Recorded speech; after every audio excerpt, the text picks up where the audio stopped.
Good morning, young men. How are you? Oh, normally it's morning, Jim, morning, Simon. So, Morning, Frank. All right. Good morning, old Jim, and good morning, old Simon. There we go. I'm a lot bloody younger than you, Warren. And listen, Arsenal fan Frank Warren, Arsenal invincible Martin Keown is here to keep the peace as Good well. morning, Frank. I hope you're well. Good morning, Marty. I'm glad one of us is on there at least, mate. There you Yes. go. You've got a pal in Keown. Now, listen, tell us about get us excited about this undercard. Well, first of all, it'd help if you rang me and give me a bit of notice, and I'd have come on yesterday and had the discussion with you. But We anyway, we did try to ring you, Yeah, but I'll get 5 minutes notice. you were getting your nails done or something. I don't know what was going on. What was anyway? It was the old. I was having the old waxing done, but anyway, I'm all good. Right, okay. So Right. get us excited about it. Well, it's a good fighting undercard. Let me tell you first of all what's happened is that Wembley, we can't get in there until 6 o'clock. So 6 o'clock, the doors open, fighting starts. The ring has to be cleared by 9:30 because Tyson's fight will be on at 10 because there's a curfew there. We can't be there after 11 o'clock. So we've got 3.5 hours of boxing. We've got 7 fights on in those 3.5 hours. Yeah. I'd have loved to put Anthony Yard on, but unfortunately, I can't risk him fighting at the moment. Joe Smith is fighting Berbiatev for the unification fight in a cup in about 8 weeks' time. He's got the winner, so I don't want to get him getting injured. I'd love to put him on there, and even if he was going to be on there, I'd give him a pretty easy job because I don't want him risking that position, and I'd have probably got some stick over that. Daniel Dubois, I'd love him to have been on the undercard, but unfortunately, he's now, it's fortunate for him, he's got the WBA heavyweight title fight, which has gone to Perspid, so he can't be on there. And I'd love to him got the exposure on the card. Joe Joyce has got a broken wrist. I can't get him on there. Hamza Shiraz, who I'd love to everybody to have seen again on there, is Ramadan, so he can't box. So that's where we are. So what we've done is make some real good quality fights that will be good fights to watch. Kakachi's the British champion. He's 19 wins, only 1 loss. He's fighting the former world champion who's 34 fights on 1 loss. That is a good competitive fight that will please the crowd.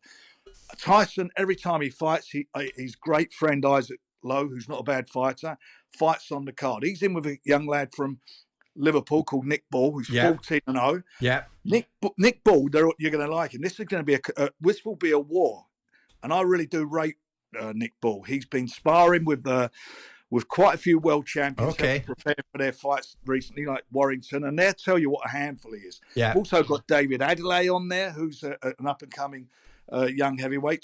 Tommy Fury's on there. He's supposed to fought Jake Paul. He had a rib injury. He's back here. Be on there. He's fighting a decent guy from Poland. We've got the 2018 youth gold medalist, one of our youngsters, Karol Ituama. He's a 8-time national champion. He'll be on the card. We've also got Royston Barney Smith. He's 18 years old, just turned professional, 2-time European gold medalist, won 36 out of 37 England fights, representing England. And we've got young Kurt Walter from Ireland, who's 1-0. So all right. Well, they're good fights. You're defending the undercard and you're doing it well, Frank. So we salute you for that. But Frank, can you understand some of the criticism towards the undercard that has come its way? I mean, you've come in with some legit reasons as to why Dubois can't be on it, why Shiraz can't be on it, etc., etc. But there has been widespread criticism. Can you understand it? Yeah, I do understand. I understand where what's being said, but we're putting 7 fights on the undercard. The last time there was a world title fight at Wembley, it had 4 fights on the undercard. We only can work with what we got. We're not magicians, and it is a good fighting card. Look, I can put some fighters on there, other fighters, but they ain't going to be in tough fights. I said I could have put Anthony Yard on there.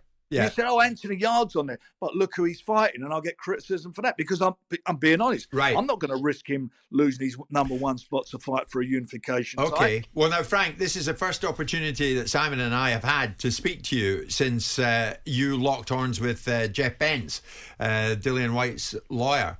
And that stopped the traffic in this country because I couldn't go 10 yards up in Liverpool last weekend without people talking to me about that exchange between Mr. Warren and Mr. Benz. So has Benz been back onto you, or have you been back onto him? Has peace broken out?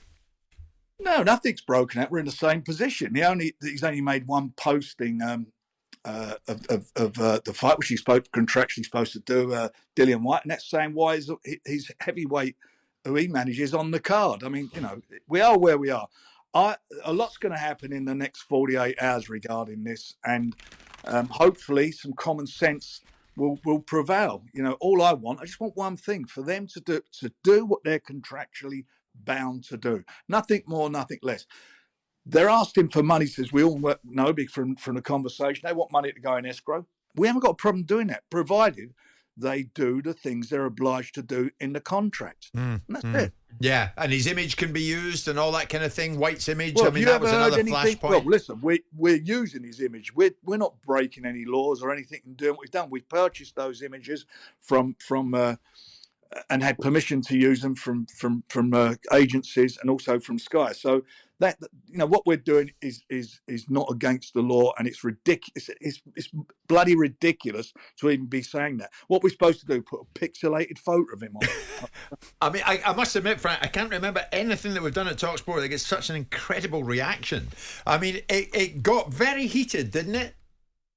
Well, it got heated because, one, you're dealing with a guy who doesn't answer the question, and every time you ask him to answer the question, he goes off on a tangent and comes up with something else rather than dealing what the issues are. The issues are really simple.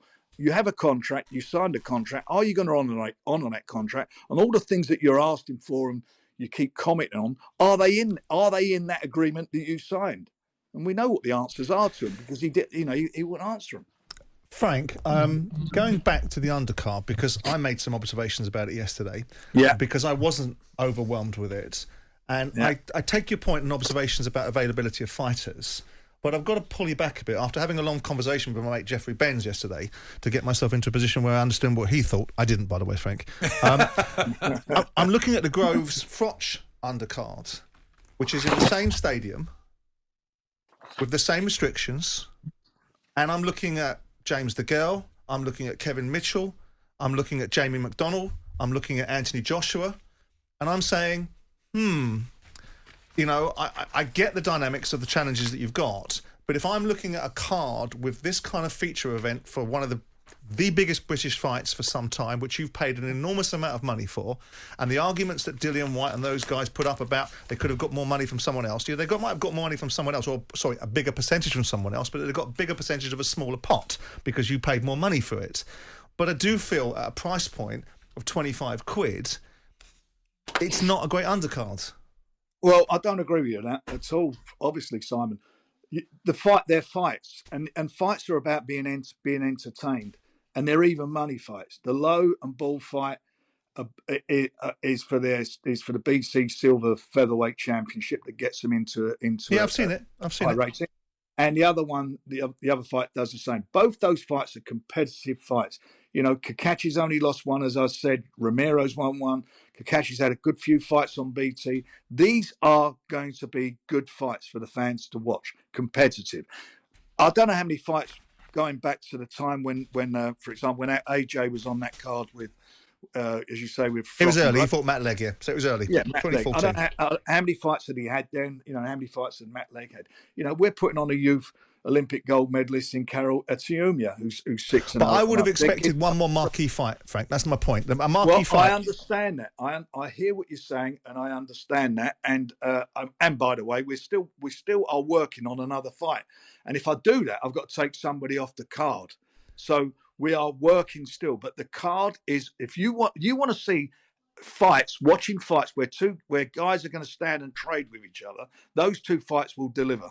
Is it unfair for me? Is it unfair of me to say then that all the money has gone to Fury and Whyte, which left little room for other fighters? Is that a very unfair observation?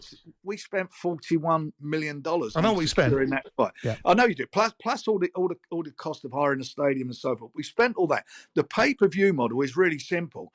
It's honest TV. People will buy it or they won't. We're not guaranteed any money. Whatever they pay for, we're rolling the dice on this. We know what we've done on the tickets, but that goes nowhere near touching what we need to pay these.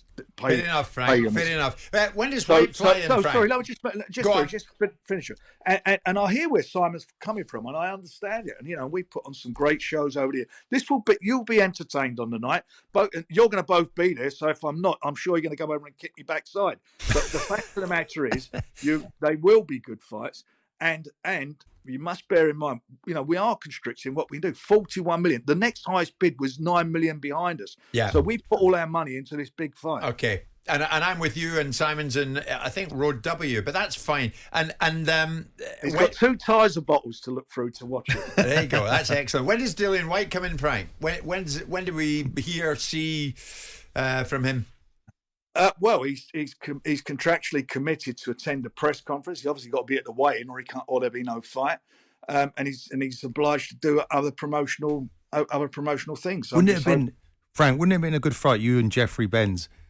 In the ring, the lawyer for this. That'd have been a mismatch. That'd have been a mismatch, wouldn't it? He bashed him up. He might have done me at ice skating. He might have done me at the old figure skating. Love to see you. Maybe you should just get in the ring and have it. Just get the microphone out and just have a Well, if that's the way to sort it out, ask him what he's doing this afternoon. Frank, thanks very much for joining us. Frank Warren, of course, will be all over this fight when it gets closer. Tyson Fury against Dillian Whyte. Live commentary, of course, on talkSPORT. Jim Whyte and Simon Jordan. Monday to Friday mornings from 10 on AM, on DAB, via the talkSPORT app and on your smart speaker. talkSPORT.